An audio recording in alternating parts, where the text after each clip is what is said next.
Aí está, Montag. A coisa não veio do governo. Não houve nenhum decreto, nenhuma declaração, nenhuma censura como ponto de partida. Não. A tecnologia, a exploração das massas e a pressão das minorias realizaram a façanha. Hoje, em nossas conversas literárias, falaremos de Fahrenheit 451.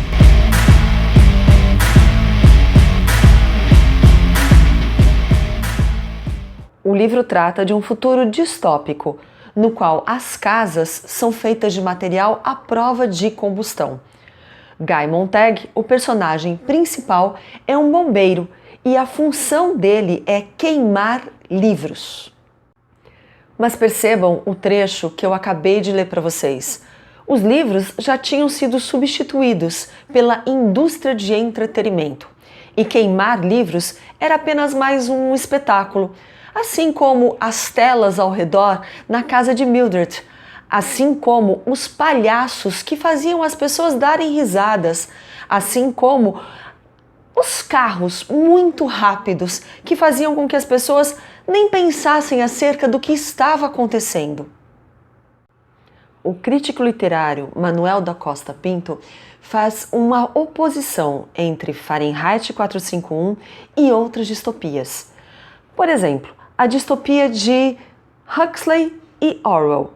Enquanto Huxley e Orwell, em Admirável Mundo Novo e A Revolução dos Bichos, falam de sistemas totalitários, como o nazismo e o stalinismo, aqui nós temos uma outra ditadura, a ditadura da indústria cultural, a sociedade de consumo e seu corolário ético.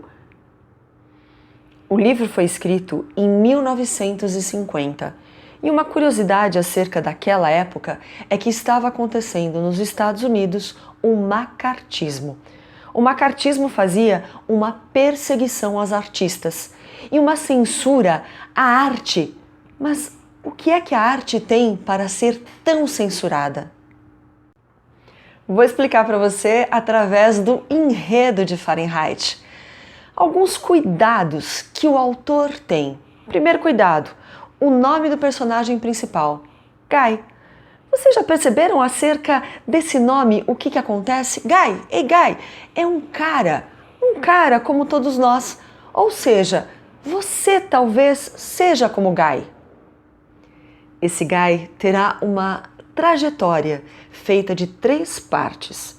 Na primeira parte, Clarice, uma personagem secundária, mas de extrema importância no livro, pergunta para ele: você é feliz?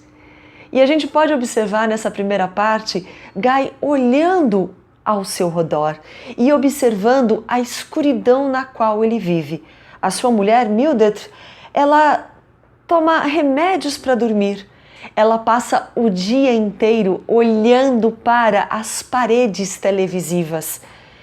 Ela não sabe o que está acontecendo e ele começa a observar. Não sou feliz. Eu tenho que encontrar um outro sentido para a minha vida.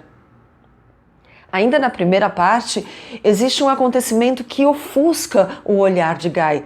Que acontecimento é esse? Uma mulher que tem coragem de atear fogo a si mesma e aos livros que ela tem na sua casa, porque ela acha a sabedoria de extrema importância. E Guy olha para a sua vida e diz: o que eu estou fazendo? Quem sou eu? Na segunda parte, a gente tem uma coisa muito interessante, que a gente começa a entender que o problema não está em queimar livros. O problema está em nós observarmos para que os livros servem. E vem aqui um personagem muito legal, Faber. Faber diz para Guy o seguinte: a magia está apenas no que os livros dizem, no modo como confeccionavam um traje para nós a partir de retalhos do universo. Os livros têm qualidade.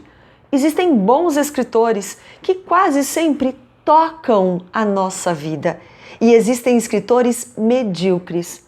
Observe que tem um outro personagem muito interessante nessa segunda parte, que é o Betty. Ele é o chefe dos bombeiros. E como chefe dos bombeiros, ele decora livros, mas não os compreende. A leitura é importante, mas é mais importante do que isso você entender o que você lê. E a terceira parte chama-se o brilho incendiário. Vamos pensar, o brilho incendiário porque a casa de Guy foi queimada.